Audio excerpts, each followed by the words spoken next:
现在看到的就是超级红颜068，也就是红颜的升级版或者是精选版，他们第一代的长势。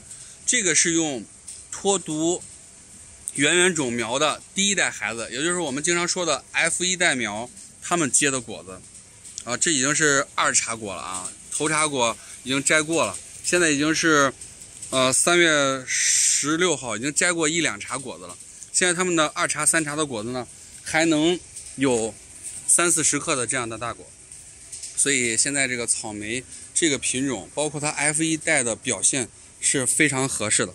咱就现场摘一个，这个果子给大家看看啊，这是红颜非常标准的果型，果肉、果香啊，非常的好。卖红颜的商家说，9分甜，1分酸啊，其实它有的时候是纯甜的，有的时候因为光照、温度、水肥的管理的时候，它们口感也是偏酸的。但是现在在这样一个暖棚，在这样一个季节，这个口感是非常不错的。现在棚子里面比较热，我现在是逆光。刚刚说了啊，这个红颜它是2茬果，而且这个红颜长得也都是比较标致的，口感口味刚才已经跟大家尝过了，也就是酸甜可口的味道，很标准的红颜的味道。咱们现在看到的这些苗子呢，都是从脱毒实验室出来的那个圆圆种苗的第一代子苗，有是 F1代苗子，这些花果都是非常的多。像这样的圆圆种苗，它们经过这样的迭代，然后繁育，品种的特性，包括产量、开花结果，都是非常的稳定的。这个是第一个子播品种，叫做四星，我们也种过啊。这个果子，看起来也是锥形。那么能看到这些摘掉的果蒂，这些大果子刚刚被摘完，所以说我们先找一颗大概7分成熟的四星给大家尝一尝。这是四星的果子，那就给摘下来吧。好，现在就尝尝这颗不是很熟，但是是8分熟左右的四星。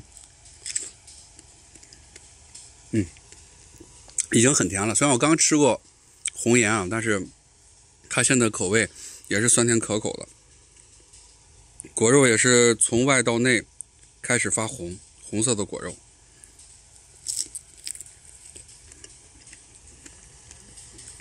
味道也是不错的。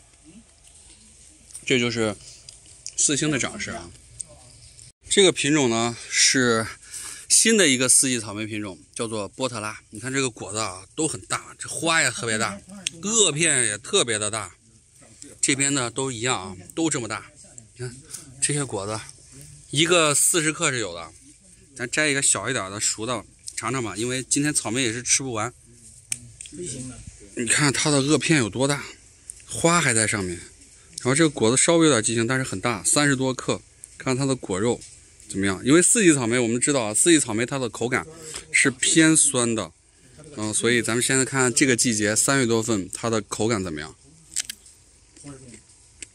这个前期是红蜘蛛下的，口感非常的硬。但有一说一，在现在这个时候，我刚吃过红颜，刚吃过四星，它的口感是偏酸的，确实是偏酸。但是还是我们说的，当给了这个品种的优势的时候，它肯定也会有一定的劣势。它是高抗病性，长势比较匀称，也比较紧凑，抗病性比较强。然后白粉病、红蜘蛛都是比较高抗的。这个叶片多少有点像蒙特瑞啊。你看我们四季草莓的这样一个花和果都是直立形状的。当有一天它的果子比较重的时候，它的花枝就会下坠了。但是像这个花果刚开始授粉成功的时候啊，它的花枝一般都是这样直立生长的。记住这个四季草莓的品种叫做波特拉，填补了在夏日大多数草莓都休眠的时候，它们还在开花结果的这样一个空白。